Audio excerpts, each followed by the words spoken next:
That is a rough graph. Okay. So this point over here, when they talk about the x-intercept, or the point where the line crosses the x-axis, this is the point that they're talking about. This is your x-intercept. And when they talk about the point where the line crosses the y-axis, that is this point, the y-intercept. So as you can see, both the points lie on the axis. So if the point lies on the x-axis, that means y will always be 0 in that case. And if the point lies on the y-axis, x would always be 0 in that case. So that's going to be 0 equals to 5x plus 7. Negative 7 equals to 5x. And negative 7 divided by 5 equals to x. So your coordinates are negative 7 over 5 and 0.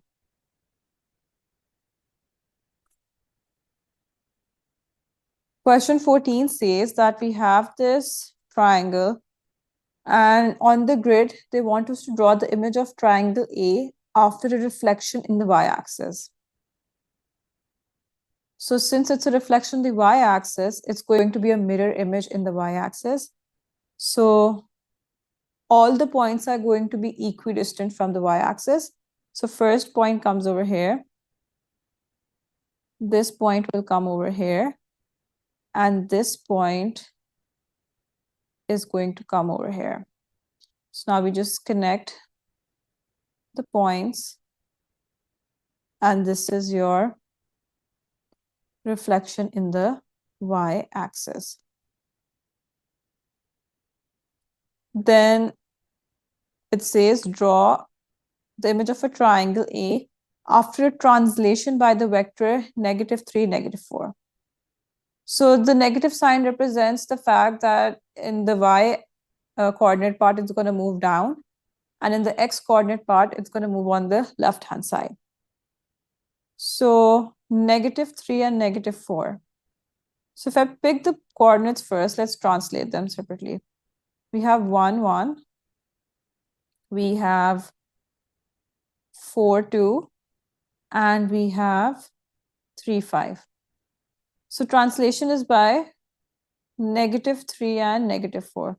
So 1 minus 3 is going to be -2. 1 minus 4 is going to be -3. 4 minus 3 is going to be 1. And 2 minus 4 is going to be -2. 3 minus 3 is going to be 0. And 5 minus 4 is going to be 1. So these are the new coordinates. So let's plot these now. So let me just, yep. So what we're going to do is 0, 1 is going to come over here. Then 1, -2, 0, 1, 1, -2 is going to be here. And -2 and -3 is going to be here. So now we just connect the points. And that is your translation. In the next question, it says, write 0.0001 as a power of 4. So first, let's convert the decimal into a fraction. So 0.0001 is going to be basically 1 over 1,000. 1 over 10,000, sorry. Why 1 over 10,000? Because what we're going to do is we're going to move the decimal 4 places to the right. So the 1 is basically becoming a whole number from the decimal, and the decimal places that we moved, the number of decimal places, they become a part of the denominator. So since we move 4 decimal places, so we add 4 zeros along with the 1 in the denominator. So that is basically 1 over 10 to the power of 4. Why 10 to the power of 4? Because there are 4 zeros. And since it says as a power of 10, so we bring 10 in the numerator and 4 becomes negative now. So whenever you move a power from the numerator to the denominator or vice versa, its sign changes. So if it's originally positive, then it would become negative. And if it was negative, it would become positive. Then it says, as the temperature increases, people eat more ice cream. What type of correlation does this statement describe? So whenever like one thing is causing an increase in the other thing as well, that means it's positive correlation. And if one thing is causing a decrease in the other thing, then that's called negative correlation. Question 17 says, Sanjay invests $700 in an account paying simple interest at a rate of 2.5% per year. Calculate the value of his investment at the end of 6 years. So if we highlight the important information, value of his investment at the end of 6 years, investing $700, and the interest rate is 2.5% per year. Talks about the value of the investment after the 6 years. So we're going to do 700 plus, we're going to add this investment, the amount of the interest that we get to the original amount to get the final value, plus 700 times 6 times 2.5 over 100. Question 18 says these are the first 4 terms of a sequence. Write down the next 2 terms.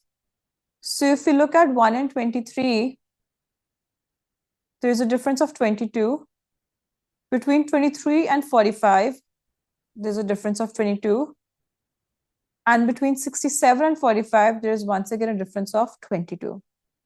So that means to get the next term, we do 67 plus 22, which is going to be 89. And to get the next term after that, we add 22 to 89, which is going to be 111. And it says find the nth term. So as we saw that the difference between each consecutive term is 22, which means these numbers are multiples of 22. Like they're not multiples of 22, but they could be multiples of 22. How? Because if we write 22n as our nth formula, and let's say we try to find the first term. So that's going to be 22 times 1, and that's 22. But 22 is not 1. So what we will do is we will subtract 21 from this. So if I write this separately over here, 22n minus 21. Now if we find let's say the third term from this, 22 times 3 minus 21, that's going to give us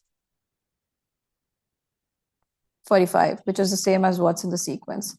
So our nth term is 22n minus 21.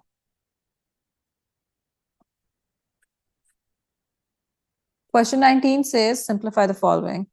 So in this, what we do is we basically combine the like terms. 5f and 8f are like terms, and 7g and 2g are like terms. So what we do is minus 2f minus 5g. That is the answer. Then h squared times h to the power of 5. So whenever we have similar bases being multiplied, what we do is we add the powers. It's going to be h to the power of 2 plus 5, which is going to equal to h to the power of 7. In the next question, we have square root of 16x squared times 5y to the power of 0. Anything to the power of 0 is basically equal to 1, whether it's a number, whether it's a variable, whether it's a fraction. So this thing is equal to 1, and 16 is a square number, and so is x in this case. Since 4 square is equal to 16, so it's going to be 4 square times x square times 5, because we replace y to the power of 0 with 1. So that's 4x times 5, because square root of a square number is a number itself, and 20x. So that is your answer for this.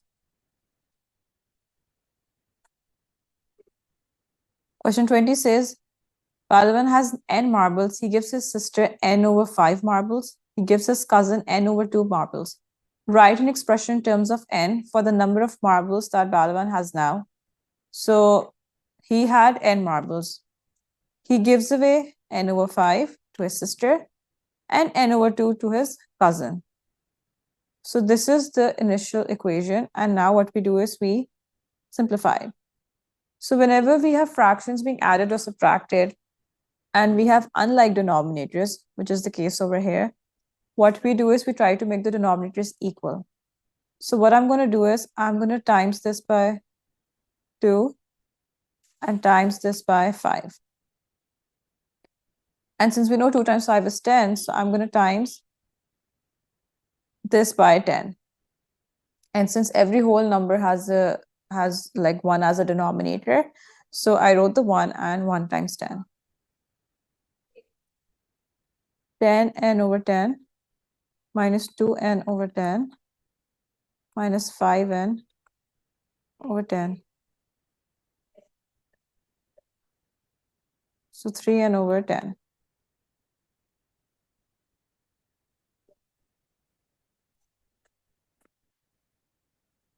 Question 21 says, use set notation to describe this shaded region. Whenever there's like a common region between two different sets, that's an intersection. And intersection is denoted by an upside down U. So that is your set notation. Find the number of elements in C. So as you can see, C has B, F, G, H, and J. H and J are part of both C and D. So let's say if they were asking you about the elements of D, D would have M, K, Y, P, H, and J. So that would be 6 for this. But in case of C, we have 5 elements. Question 22 says, without using a calculator, work out 2 whole number 1 over 3 times 11 over 14.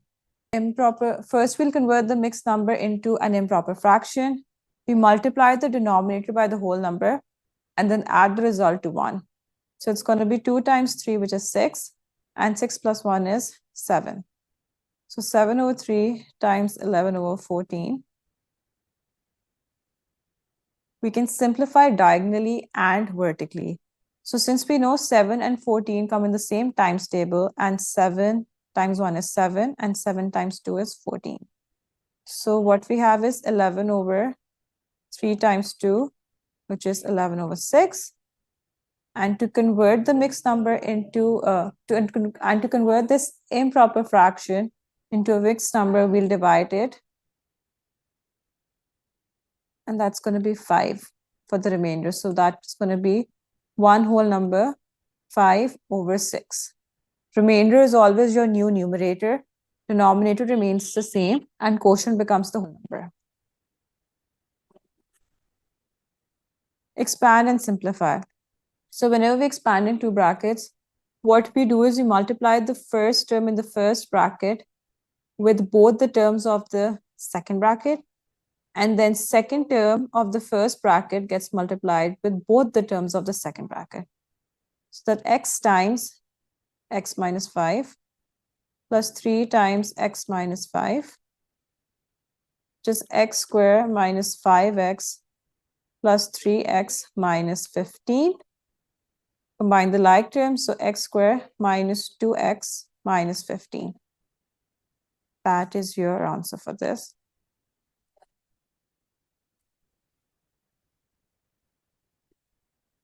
Part B says Renuka's teacher asks her to factorize completely x squared minus 12x. Renuka writes 2x times 4x minus 6 as her answer. Explain why she does not score full marks and give the correct answer. So if you look at this, we can see that both 4 and 6 are divisible by the same number, which is 2. 2 times 2 is 4 and 2 times 3 is 6, which means we still have a common factor over here.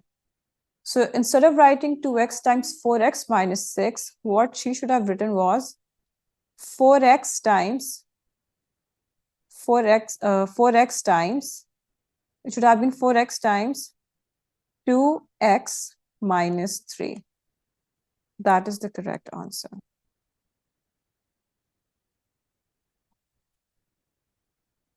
Question 24 says, Udita thinks of two whole numbers. Both numbers are greater than 6. The lowest common multiple of the two numbers is 90. The highest common factor of the two numbers is 6. Find the two numbers. So if the highest common factor is 6, that means it's going to be a multiple of 6.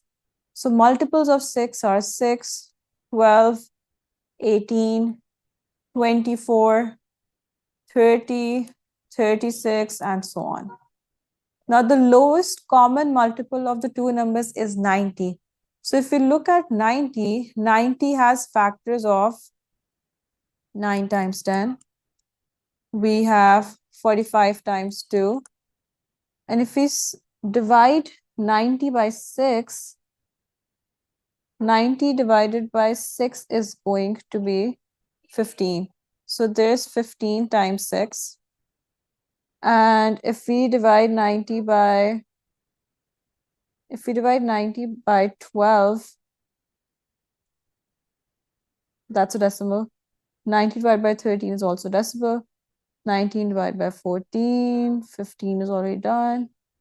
90 divided by 16, 90 divided by 8. If we do 90 divided by 18, that's equal to a whole number, which is 5. So 18 times 5.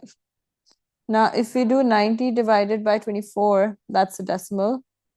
90 divided by 30 is 3. So 30 times 3. So if we look at this,